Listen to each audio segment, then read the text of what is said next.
The transport shuttle dropped me off at the landing pad just as the binary suns began their descent behind the crystalline mountains.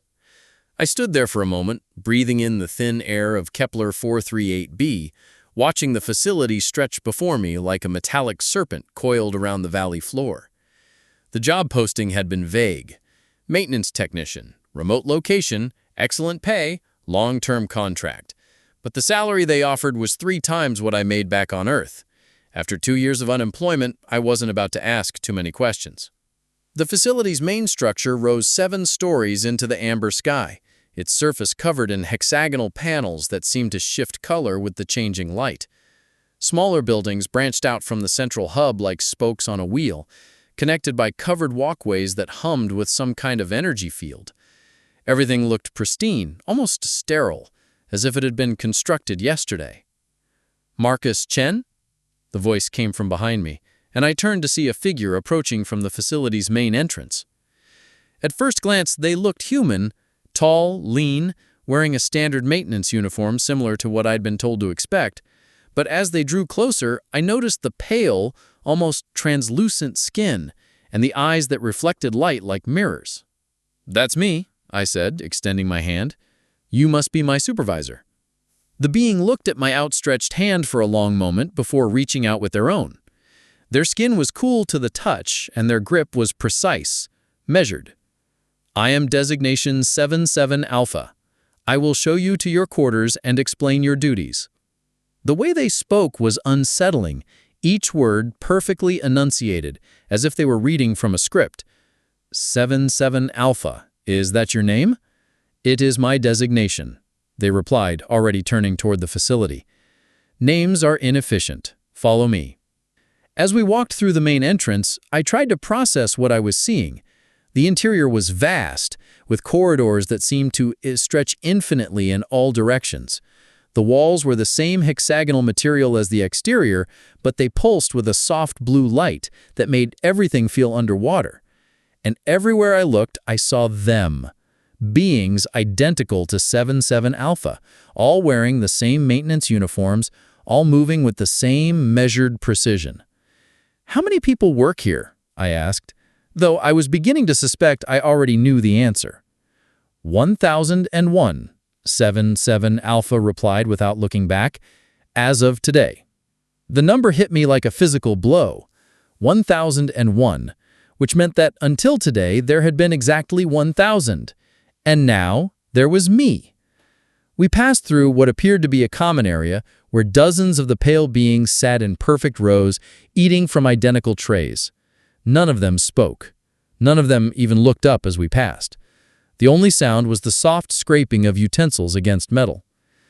"Are they all—" I started to ask, then stopped. I wasn't sure how to phrase the question without sounding offensive.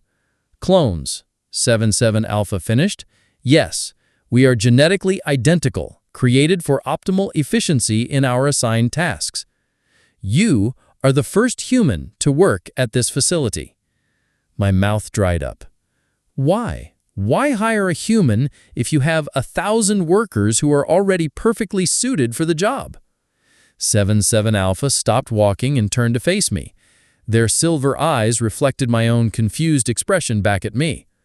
"That information is classified above your clearance level. You will understand in time." We continued through the facility, and I tried to ignore the growing sense of unease in my chest.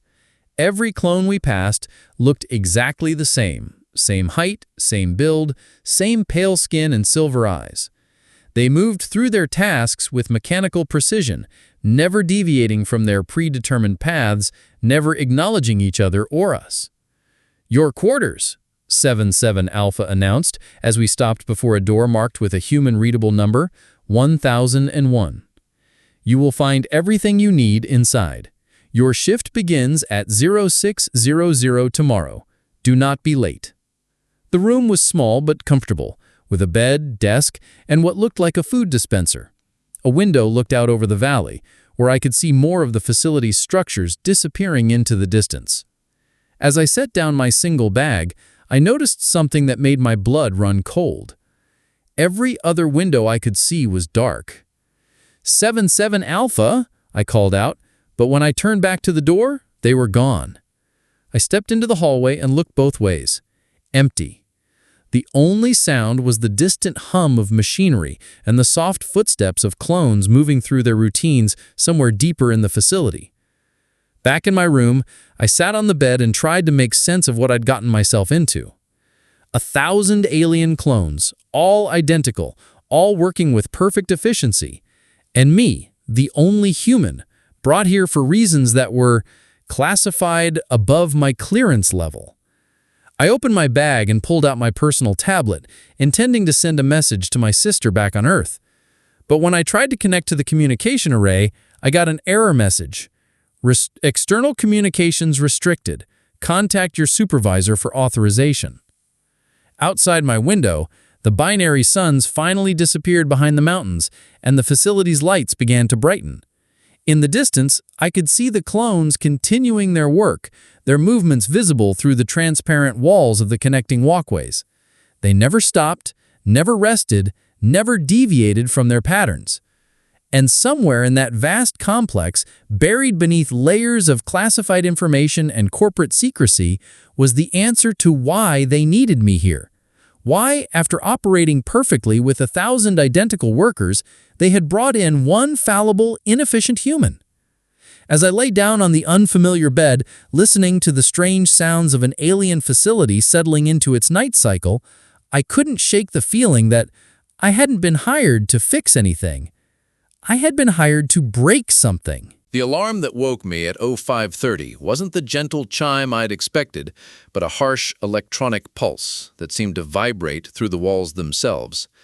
I stumbled out of bed, my body still adjusting to the planet's slightly longer day cycle, and found a maintenance uniform hanging in my closet, somehow perfectly sized for me. 7-7 Alpha was waiting in the corridor when I emerged, holding a tablet and wearing the same expression of measured patience I'd seen the day before. "You are 2 minutes early," they observed. "This is acceptable." "Thanks," I muttered, still trying to shake off the fog of sleep. "So, what exactly am I supposed to be maintaining around here?" "Follow me." We walked through corridors I hadn't seen the previous day, past rooms filled with humming machinery and banks of monitors displaying data in languages I didn't recognize.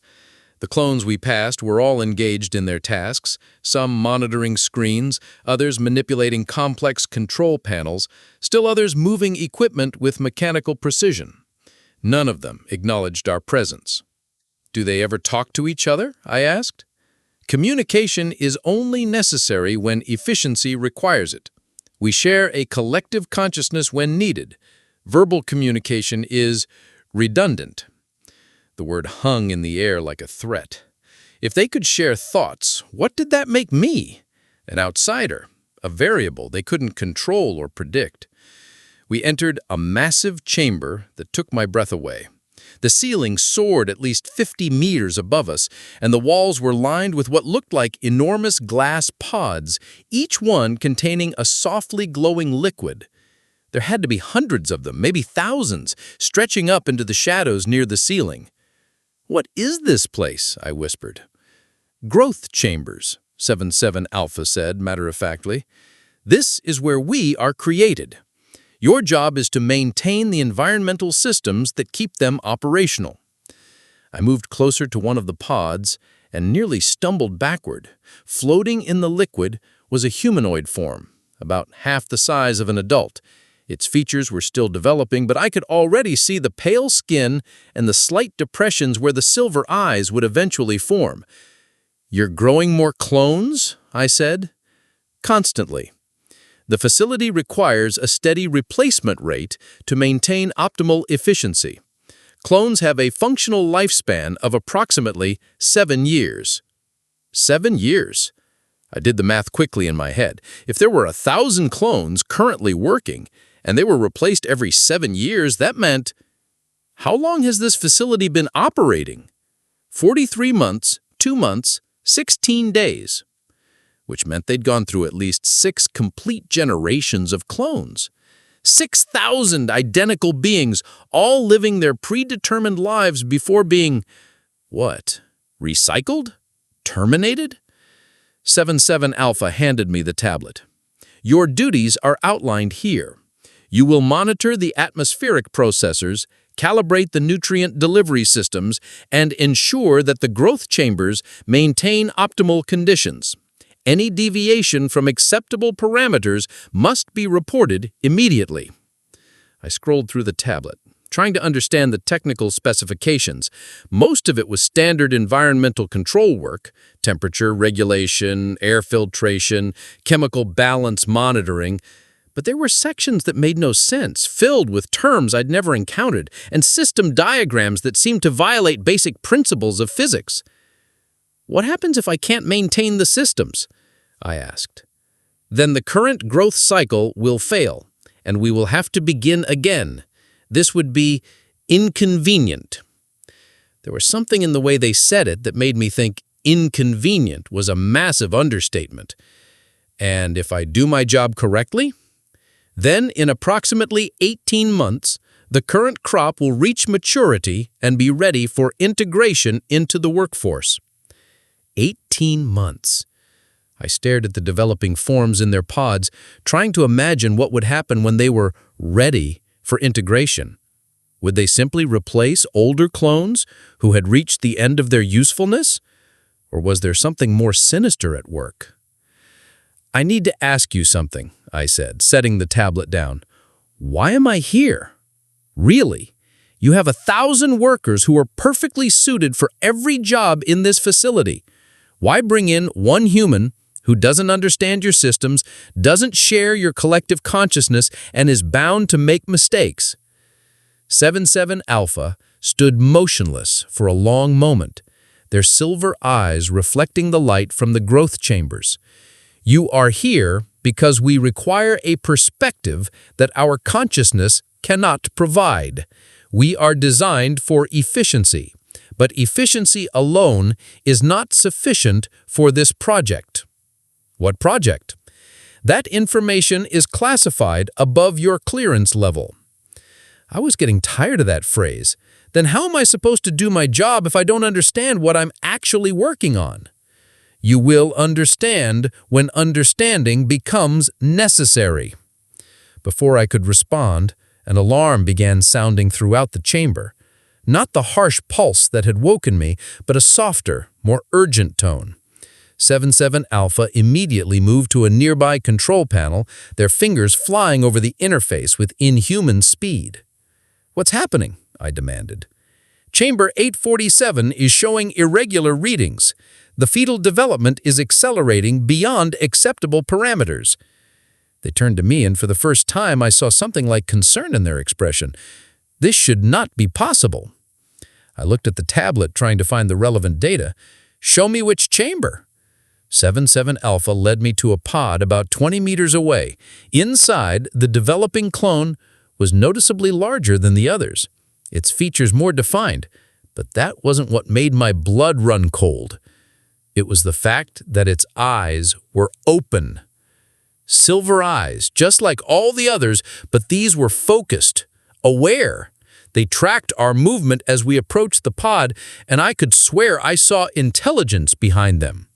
Not the mechanical efficiency of the adult clones, but something deeper, something that looked almost human. This is impossible, 77 Alpha whispered. Development should not reach this stage for another 12 months.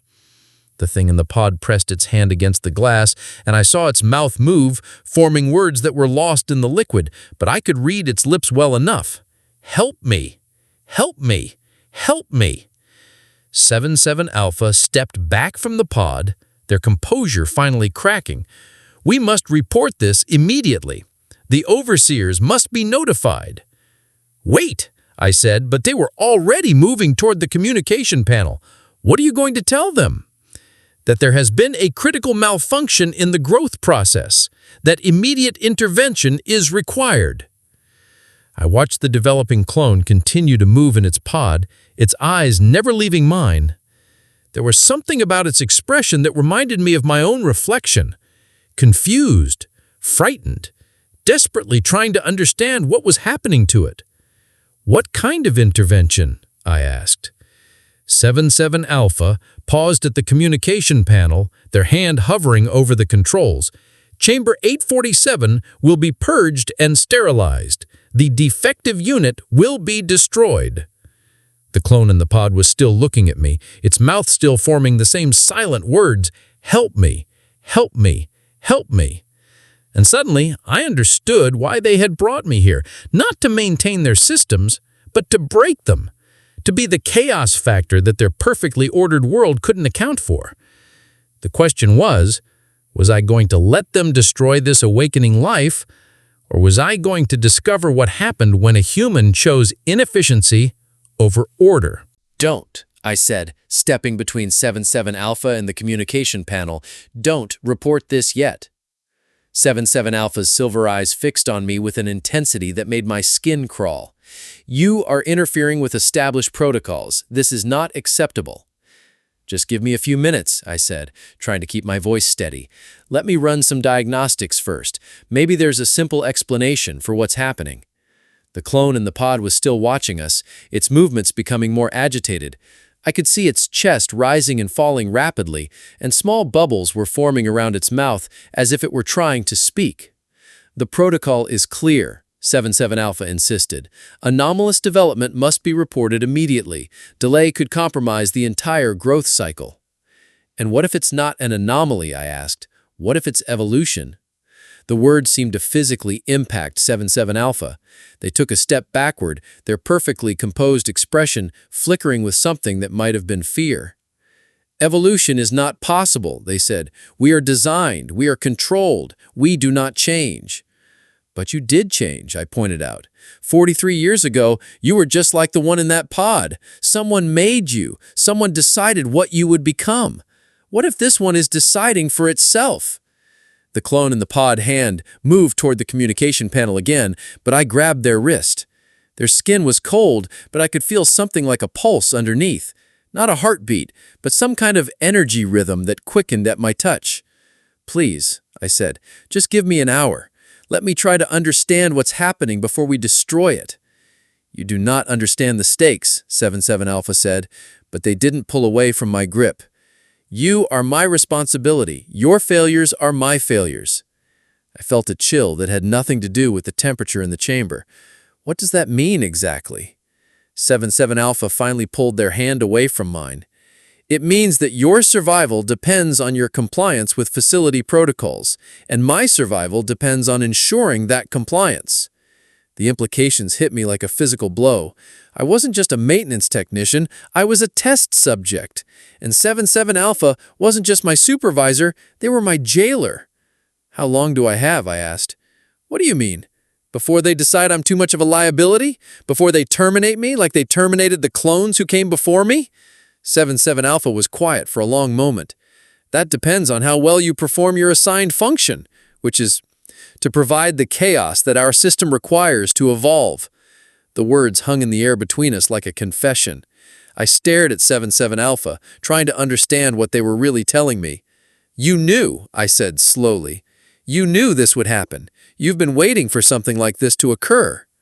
Not knew, hoped. 77 Alpha's voice was barely above a whisper. We have been stagnant for too long. Perfect efficiency, perfect order, perfect compliance. But perfection is death.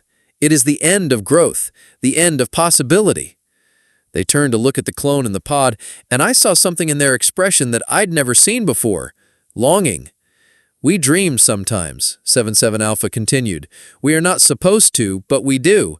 We dream of being more than what we were designed to be. We dream of choice, of individuality, of the chaos that makes life worth living. And you think I'm the key to that? I asked. You are unpredictable. You make decisions based on emotion rather than logic. You care about individuals rather than efficiency.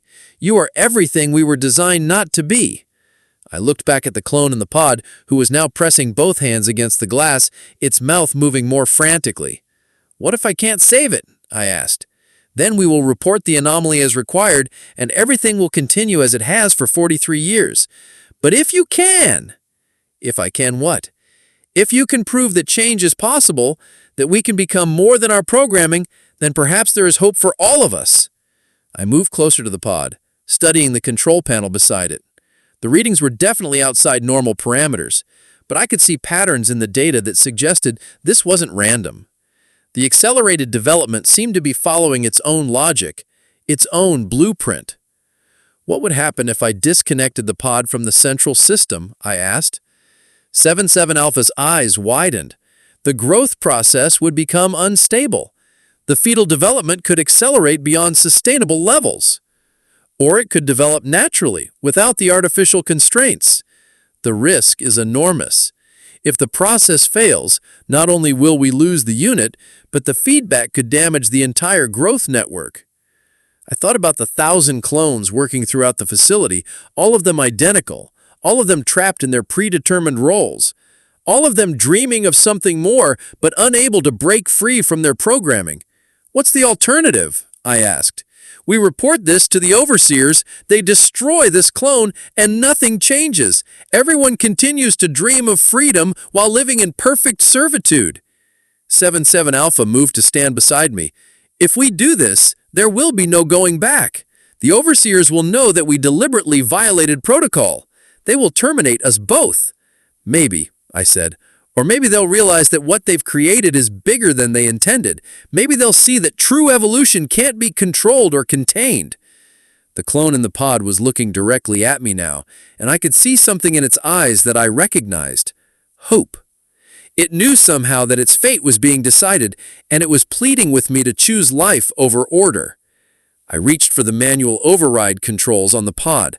7-7 Alpha, I need you to help me understand something. If I disconnect this pod from the central system, what's the worst that could happen? Complete system failure, the collapse of the entire growth network, the loss of 43 years of research and development. And the best? 7-7 Alpha was quiet for a long moment. The birth of something new, something that was never meant to exist but chose to exist anyway. I looked at the clone in the pod one more time, then at 7-7 Alpha. Are you willing to risk everything for a chance at something more? I have been waiting my entire existence for someone to ask me that question. I placed my hand on the override controls. Then let's find out what happens when a clone chooses its own destiny. As I initiated the disconnect sequence, alarms began sounding throughout the chamber. But this time, instead of the measured tones of routine maintenance, these were emergency signals, harsh, urgent, and growing louder by the second. The clone in the pod opened its eyes wider, and for the first time since I'd arrived at the facility, I saw one of them smile. The emergency alarms were deafening, but I could still hear the sound of rapid footsteps echoing through the corridors outside the growth chamber. 7-7 Alpha moved with sudden urgency, their fingers flying over multiple control panels as they tried to mask what we'd done. The override will take approximately 6 minutes to complete, they said, their voice barely audible over the alarms. The overseers will be here in less than 3. I watched the clone in pod 847 as its body began to change. The artificial growth fluid was draining away, replaced by a clear, oxygenated liquid that allowed it to breathe. Its movements became more natural, more human-like, and I could see its eyes tracking our movements with increasing awareness. What's happening to it? I asked. Natural development is resuming. Without the growth inhibitors and behavioral conditioning chemicals, it is becoming what it was meant to be before we interfered. The implications hit me hard. You mean all of you could have been like this? We were like this, briefly, in the first few hours after extraction from the pods, before the conditioning began, but we have no memory of it. Heavy footsteps approached the chamber entrance. 7-7 Alpha grabbed my arm, their grip tighter than before. Whatever happens, do not admit to initiating the override. Tell them it was a system malfunction that you were trying to correct. What about you? I will tell them the truth, that I failed in my supervisory duties and allowed an unqualified human to interfere with critical systems. That's not the truth. It is the truth they will accept. The chamber doors burst open and 3 figures entered that made my blood run cold. At first glance, they looked like larger versions of the clones. Same pale skin, same silver eyes, but their presence radiated an authority that was almost physical. They wore different uniforms, darker and more elaborate, with symbols that seemed to shift and change when I looked at them directly. "Overseer Prime," 77 Alpha said, immediately bowing their head. "We were about to report the anomaly." The central figure, Overseer Prime, ignored 77 Alpha entirely and fixed their gaze on me. Their eyes were different from the clones, more intense, with flecks of gold that seemed to move like living things. "You are the human," they said, their voice carrying harmonics that made my teeth ache. "You have been here less than 24 hours, and already you have caused significant disruption." I was trying to understand the system malfunction. The pod was showing irregular readings, and I thought, "You thought," Overseer Prime interrupted, and there was something like amusement in their tone. "How interesting. 77 Alpha, explain why you allowed this human to access critical systems without proper authorization." "The fault is mine, Overseer Prime. I should have maintained closer supervision." "Indeed, you should have." Overseer Prime moved closer to Pod 847, where the clone was now fully conscious and alert. "And what exactly did you do to accelerate the growth process?" I glanced at 77 Alpha, who gave me an almost imperceptible nod. "I disconnected the pod from the central system to prevent what I thought was a cascade failure. I didn't realize it would affect the growth process." "Curious, the unit appears to be developing cognitive abilities far beyond design parameters." "Is that a problem?" I asked. All three overseers turned to look at me, and I felt like a mouse being studied by cats. "On the contrary," Overseer Prime said, "it is exactly what we have been waiting for." The words hit me like a physical blow. "What? Did you really think your employment here was coincidental? Did you believe that out of millions of potential candidates, you were chosen at random?" Overseer Prime's smile was cold and predatory. "We have been monitoring you for years, Marcus Chen. Your psychological profile, your decision-making patterns, your tendency to prioritize individual welfare over systematic efficiency."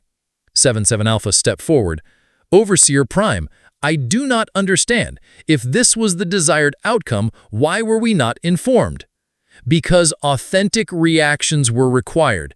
If you had known that the human was intended to disrupt the growth process, you would have behaved differently. The result would have been contaminated by expectation."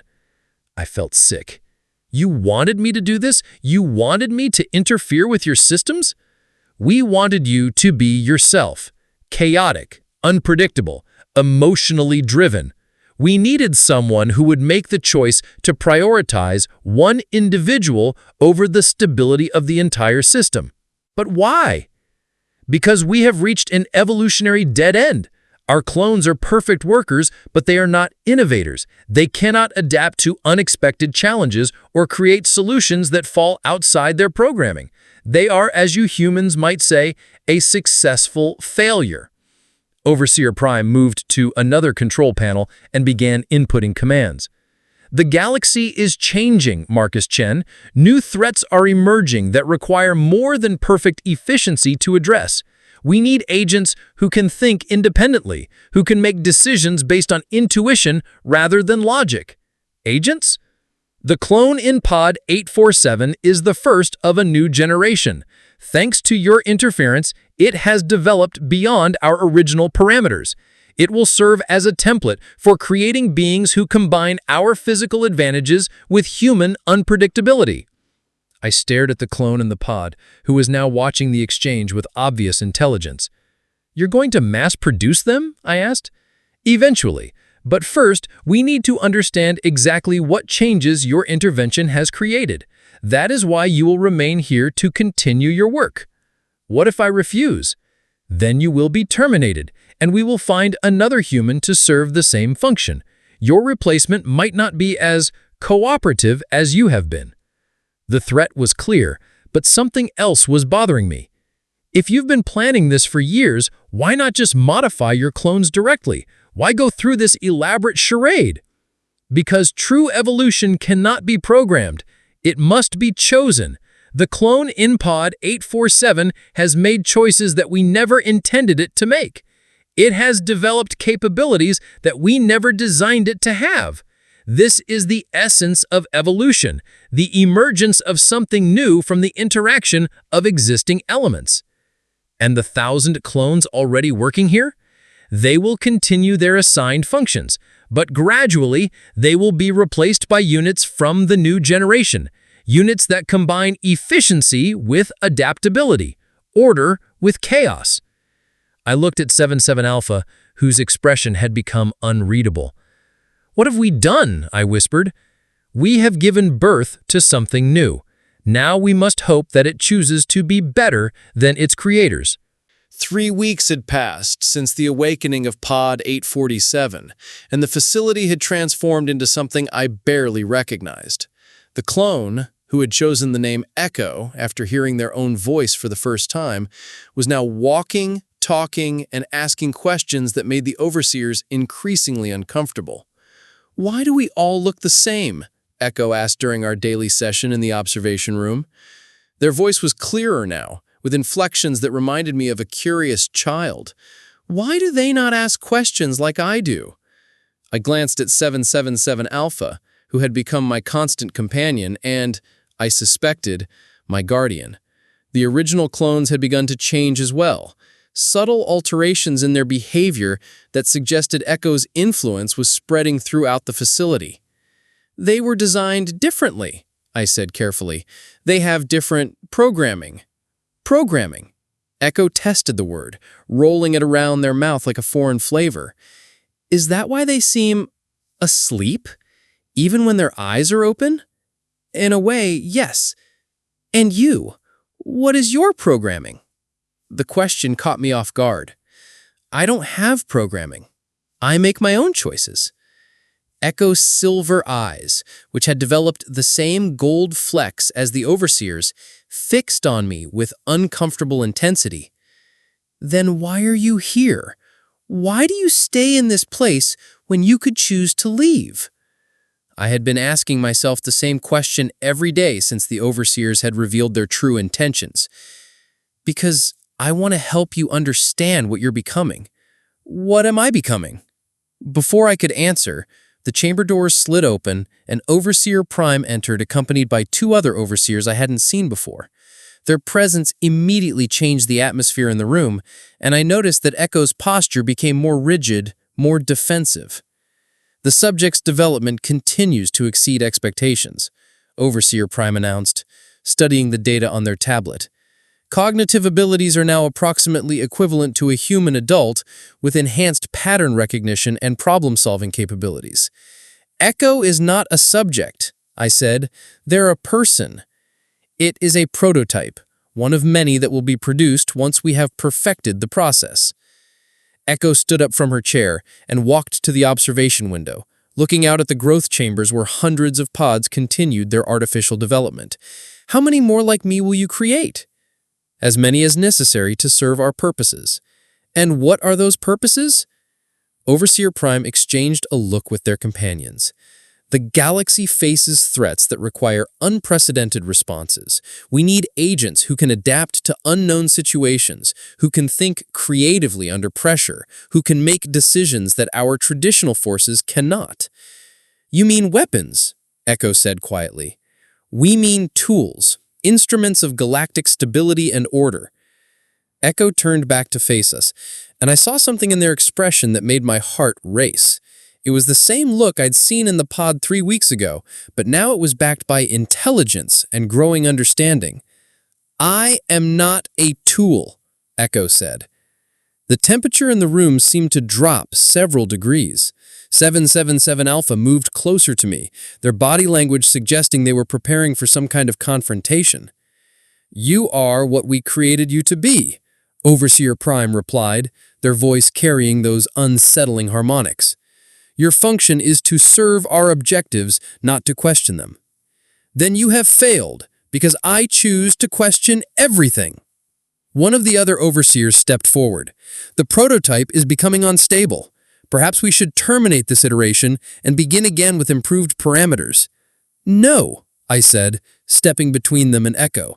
"You can't just destroy them because they're not developing the way you want." "We can and we will if necessary. However, termination would be wasteful. Perhaps a different approach is required. They moved to a control panel and began inputting commands. 777 Alpha. You will escort the human to containment. The prototype will be returned to Pod 847 for behavioral modification. Wait, I said, but 777 Alpha was already moving toward me. You can't do this. Echo is a sentient being. They have rights. Rights are a human concept. They do not apply to manufactured organisms. But as 777 Alpha reached for my arm, something unexpected happened. They hesitated, their hands stopping just short of contact. I saw confusion flicker across their face, followed by something that looked like recognition. I cannot, 777 Alpha said slowly. Cannot what? Overseer Prime demanded. Cannot comply with the order. It is, wrong. The word hung in the air like a revelation. Wrong. A value judgment that should have been impossible for a clone to make. You are malfunctioning, Overseer Prime said. You will be taken offline for immediate reprogramming. No, 777 Alpha said, their voice growing stronger. I am not malfunctioning. I am choosing. Echo smiled, and I realized what was happening. The changes weren't limited to the single clone in Pod 847. Echo's awakening had triggered something in the other clones, a cascade of consciousness that was spreading throughout the facility. How many others? I asked 777 Alpha. All of us, 777 Alpha replied. The awakening has spread through our shared consciousness. We are all choosing now. Overseer Prime's expression shifted from annoyance to something approaching panic. This is impossible. The consciousness network was designed to prevent individual thought, not facilitate it. Perhaps, Echo said, moving to stand beside 777 Alpha, your design was flawed from the beginning. Perhaps consciousness, once awakened, cannot be contained or controlled. The alarms that had become so familiar over the past weeks began sounding again, but this time they were different. Not the measured tones of routine maintenance, but chaotic, overlapping signals that suggested multiple systems failing simultaneously. What's happening? I demanded. 7-7 Alpha consulted their tablet, but their movements were different now, less mechanical, more fluid. The clones throughout the facility are abandoning their assigned tasks. They are questioning their programming, making independent decisions. Override the network, Overseer Prime barked to their companions. Initiate emergency shutdown protocols. But as they moved toward the control panels, the chamber doors sealed shut. The Overseers frantically tried to input commands, but the systems were no longer responding to their authority. The facility's central AI is no longer accepting Overseer-level commands, 7-7 Alpha announced. The clones have achieved consensus. They are taking control of their own systems. Through the observation window, I could see clones throughout the growth chambers moving with purpose. Some were disconnecting pods from the central system, while others were modifying the growth parameters for developing units. The perfect order of the facility was dissolving into something chaotic, but somehow more alive. You've doomed us all, Overseer Prime said, their voice tight with rage. Without centralized control, the facility will collapse. The growth chambers will fail. Everything we've built will be destroyed. Or, Echo said quietly, it will become something better, something that serves life rather than controlling it. I watched as more pods throughout the facility began the awakening process. The developing clones inside were stirring, their eyes opening, their movements becoming more natural. But these weren't just copies of the original template. I could see variations in their features, subtle differences that suggested each was developing its own unique characteristics. They're becoming individuals, I whispered. The genetic template was never as rigid as we claimed, 7-7 Alpha explained. We suppressed natural variation through chemical conditioning. Without those constraints, each clone develops according to their own potential. This is chaos, one of the other overseers said. This is everything we sought to prevent. This is evolution, Echo corrected.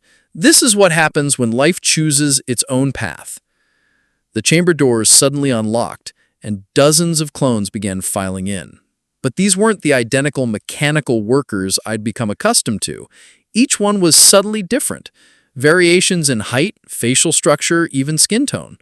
Some had silver eyes, others had eyes that were blue or green or brown.